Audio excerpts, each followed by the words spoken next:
Oke, di sini saya akan menjelaskan praktikum SIG tentang materi rektifikasi georeferencing. Yang pertama kita itu harus masuk ke ArchiMap. Setelah masuk ke ArchiMap kita pilih New, terus kita pilih ArchiBlank. Nah, lalu akan muncul seperti ini. Kita pilih Custom, lalu pilih Toolbar, lalu kita pilih Georeferencing. Kalau sudah akan muncul toolbarnya seperti ini. Terus kita itu harus memasukkan peta Kalimantan Timur yang sudah di-download pada e-learning. Yang pertama yang harus kita lakukan adalah add di ArchiMap. Terus kalau belum dikonekkan, kita konekkan terlebih dahulu. Setelah itu kalau sudah dikonekkan, kita pilih yang Kalimantan Timur, lalu pilih add.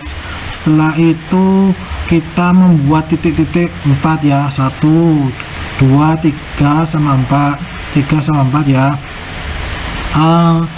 Titik yang pertama itu X nya itu 480.000, yang kedua yang Y nya itu adalah 9.132.000.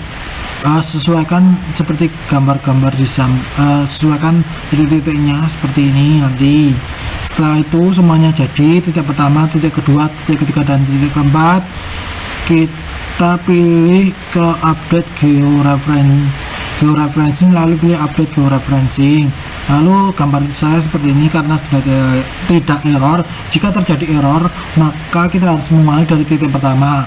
Kalau terjadi error, maka gambarnya akan bisa miring atau agak ke kiri atau ke kanan, atau gambarnya itu agak mengecil. Nah, seperti itu. Sekian praktikum dasar. Wassalamualaikum warahmatullahi wabarakatuh.